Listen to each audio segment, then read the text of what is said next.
네, 시대전환의 조정훈 의원이 기본소득 재정 법안을 발의를 했습니다. 2022년부터 전 국민에게 조건 없이 매달 최소 30만 원을 지급하자 이런 내용인데요.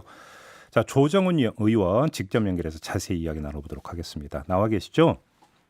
네, 안녕하세요. 네, 반갑습니다. 안녕하세요. 좀 더 좀 자세히 좀 풀어주세요. 법안의 뼈대가 어떻게 되는 겁니까? 네, 저희가 제 발의한 법안은 재산, 소득, 노동활동과 관계없이 모든 국민과 일부 결혼 이민자, 영주권자 등에게 개별적으로 아무런 조건 없이 정기적으로 일정한 금전을 지급하고자 하는 제안입니다. 네, 그러니까 가구당이 아니라 1인당 최소 30만 원. 이걸 매달 지급하자 이런 거죠. 네, 그렇습니다. 그리고 2029년에 가서는 이걸 50만 원으로 올리자라는 또 이제 그 제안도 들어가 있고요. 자, 네, 그럼 좀 맞습니다. 하나하나 좀 여쭤볼게요. 일단 2022년부터로 그 설정한 이유가 뭘까요? 네, 이 기본소득 제도는 기존의 복지제도, 경제제도로부터 굉장히 큰 전환적인 정책입니다. 네네. 그렇기 때문에 준비의 시간이 필요하고요. 네.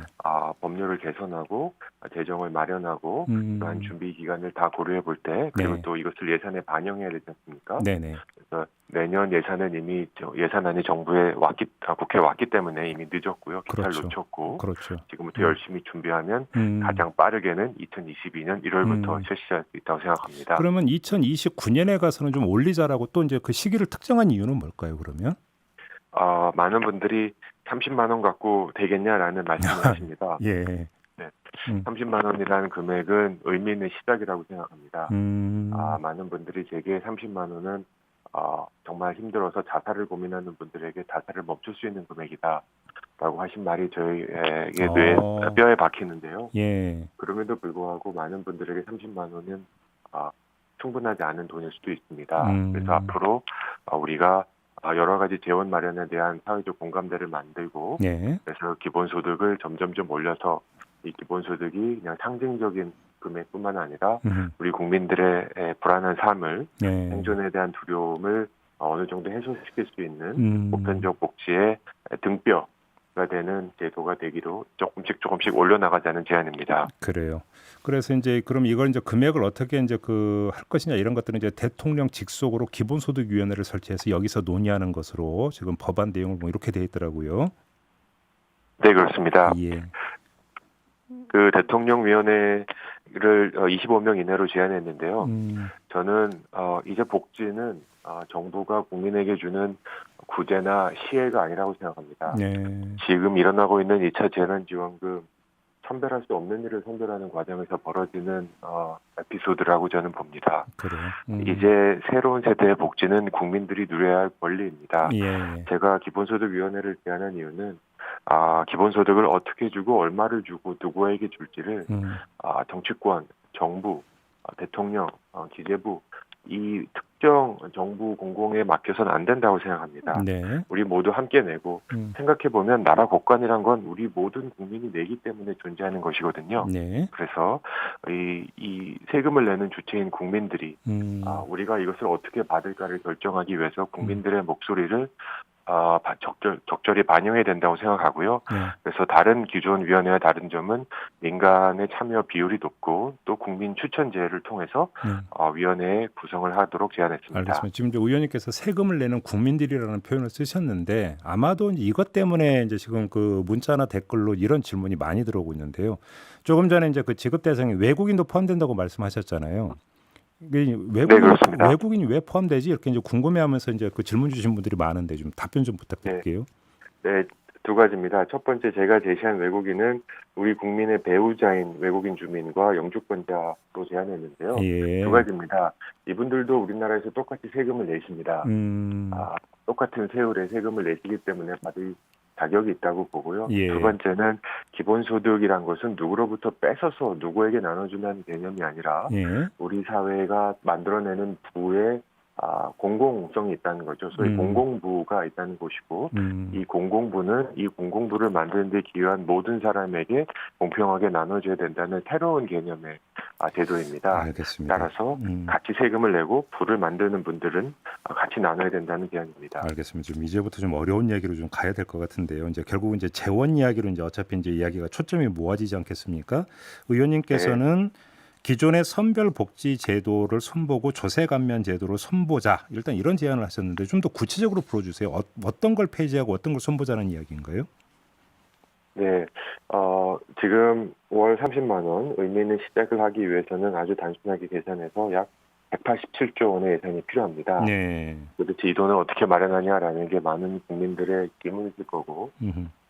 정말 이 질문하시는 국민들의 위대함이 저는 존경합니다. 네. 제가 많은 나라에 일해 보면 국가가 돈을 준다고 하면 좋아하시고 나라 국권 걱정하는 경우를 본 적이 없는데 우리 국민들께서는 받으시면서도 네.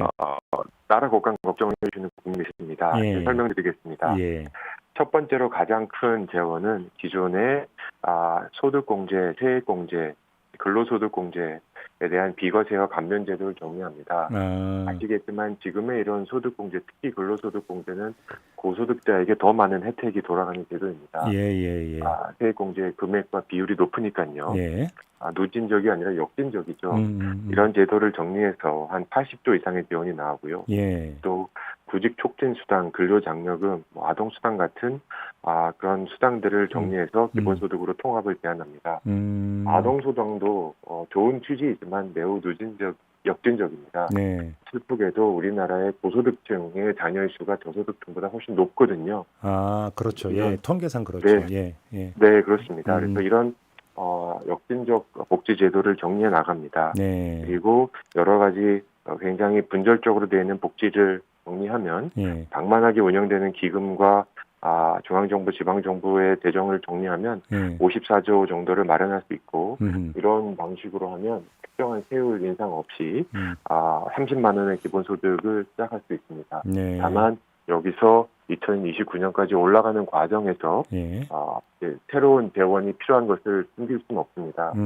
이제 우리 사회가 기본소득의 효과와 효능을 체험하고 예. 과연 누가 이 기본소득을 위해서 더 많은 재원을 부담해야 될 거란 논의를 정치권에서 시작하고 방금 제안한 대통령에서 논의하면서 파타 증세 논의를 만들어 나가야 될 것 같습니다. 그럼 어렵게 이야기하지 말고요. 자, 지금 의원님이 말씀하셨던 어떤 선별복지라든지 조세 감면 제도를 정비를 해서 그러면 증세나 이런 것 없이 조달할 수 있는 그러면 그 재정 규모가 얼마인지와 이것 가지고는 모든 걸 채워지지 않으면 다른 방법을 강구해야 되는 어떤 재정 규모가 어느 정도인 거예요? 좀 정리를 해서 말씀해 주신다면. 예, 지금 187조 30만 원은 제가 말씀드린 대로 과세, 비과세 제도, 감면 제도 정리하고 일정의 역진적인 소득 생계 보장 수당들 정리하면 바로 시작할 수 있는 돈입니다. 예.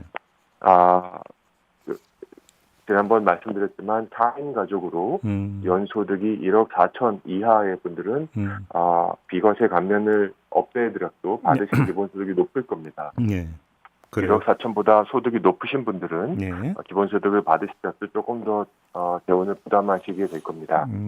알겠습니다. 그러면 그러니까 증세는 안 해도 된다 이런 말씀이신 거예요? 간단히 정리하면. 30만 원의 수준에서는 증세 없이 가능합니다. 그래요. 자, 그러면 여기서 하나 물론 선별복지제도라는 구체적 조금 전에 잠깐 몇 가지는 언급을 해주셨습니다만 많은 분들은 어떻게 생각할 수가 있냐면 선별복지라는 게 상대적으로 형편이 어려운 분들에게 지급했던 것인데.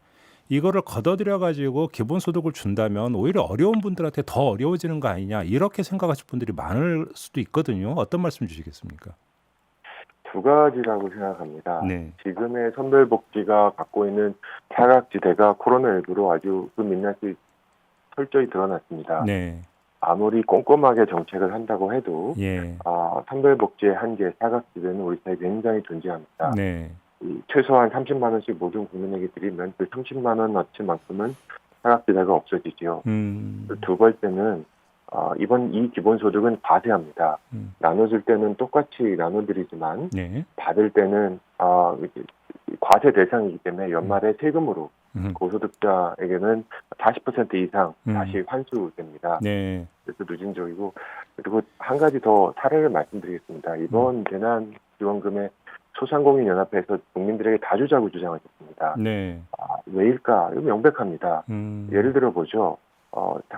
분식점을 하고 계신 노 부부가 계시면 이 부부가 30만 원 두 분 합쳐서 60만 원, 뭐 80만 원 받는 것보다 네. 전 국민에게 나눠주고 이분들이 그 돈을 가지고 우리 가게에 와서 매출을 올려주는 게 이분들에게 네. 훨씬 중요합니다. 네. 네, 알겠습니다. 그래서 앞으로의 이 복지, 보편 복지는 더욱더 역동적, 방금 말씀하신 것처럼 더 필요한 분들에게 더 많이 가게 하는 효과적인 수단이기도 하고요. 네. 이제 공급과 수요라는 경제, 도시 경제 양측을 효과적으로 자극할 수 있는 경제 정책이기도 합니다. 알겠습니다. 그 기본소득 이야기가 나오면 꼭 따라붙는 또 하나 이야기가 이런 게 있는데요. 3565님도 이제 그런 문자를 주셨는데 60대 여성 일용직이라고 이제 자신을 밝히면서 그렇게 돈을 주면 이 일은 누가 하나요? 그러니까 이런 질문을 주셨습니다. 다시 말해서 기본소득에 지급을 하면 이 일을 안 하려고 하는 풍조가 생기지 않겠느냐라는 우려를 지금 말씀해 주신 것 같은데요. 어떤 답변 주시겠습니까?